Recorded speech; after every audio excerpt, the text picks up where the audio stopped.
Hello everyone, সবাই কেমন আছো? আশা করি সবাই খুব ভালো আছো আর আমিও খুব ভালো আছি। আর আজকে আমি এই ভিডিওটা ছাড়ছি আমার বাড়ির কালী পুজোর। আর এই ভিডিওটা অনেক দিন আগের, যদি আমি সময় পাইনি বলে আমি ভিডিওটা ছাড়তে পারিনি। আর আমি অনেক দিন পরে আবার আমি আর কি ভিডিও ছাড়লাম। আমাদের বাড়িতে এই পুজোটা পৌষ মাসে হয়েছিল। তো যাই হোক, দেখতেই পাচ্ছ আমি ঠাকুর বরণ করে নিচ্ছি আর মায়ের মুখটা দেখো খুবই সুন্দর হয়েছে। আমি এই নিয়ে মাকে কিন্তু দ্বিতীয়বার বরণ করার সুযোগ পাচ্ছি, কারণ প্রথম বছর যখন পুজো হয়েছিল তখন আমি একবার বরণ করেছিলাম। আর এটা হলো আমাদের বাড়ির সেকেন্ড কালী পুজো পৌষ মাসে। তো যাই হোক, তো এদিকে পুজো শুরু হয়ে গেছে আর এদিকে আমার মাম্মাম কিন্তু খুব মজা করছে। আর বাড়ির বউ হিসেবে তো অনেকটাই দায়িত্ব পালন করতে হয়, তাই না? তো অনেকই দায়িত্ব থাকে, তো পুরো ভিডিওগুলো আমি মানে করে উঠতে পারিনি। তো যতটুকু আমি পেরেছি ততটুকুই আমি তোমাদের সবার সাথে শেয়ার করছি। আর এদিকে একটু পরেই যজ্ঞ শুরু হয়ে যাবে। আর হ্যাঁ, এই মানে যিনি পুজো করছেন সে দাদাটা কিন্তু এর আগেও পুজো করেছে আমাদের বাড়িতে আর খুব ভালো পুজো করে।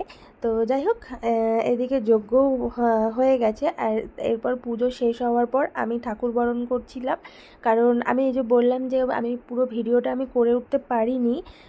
তো যা যা নিয়ম ছিল তো সেগুলো আমি নিয়মগুলো আমি করেছিলাম।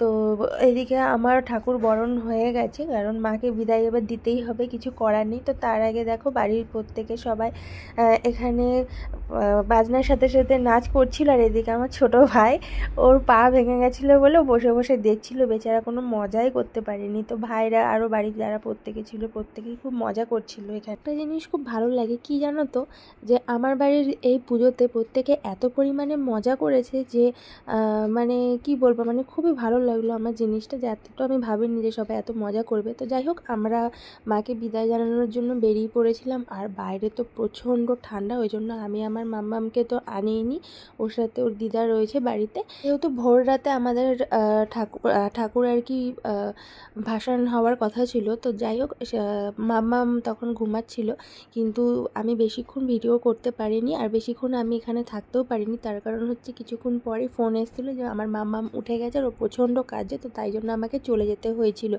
আর এইদিকে দেখো সবাই আরেকটু মজা করে নিচ্ছিল। তো যাই হোক, যতটুকু পেরেছি আমি তোমাদের সাথে শেয়ার করেছি। আর প্রত্যেকের ভিডিওটা কেমন লাগলো অবশ্যই জানিও। আর সবাই খুব ভালো থেকো। তো আবার চেষ্টা করব যে ভালো ভালো কোনো ভিডিও যদি আমি কখনো করতে পারি তো তোমাদের সাথে অবশ্যই শেয়ার করব। চলো, টাটা।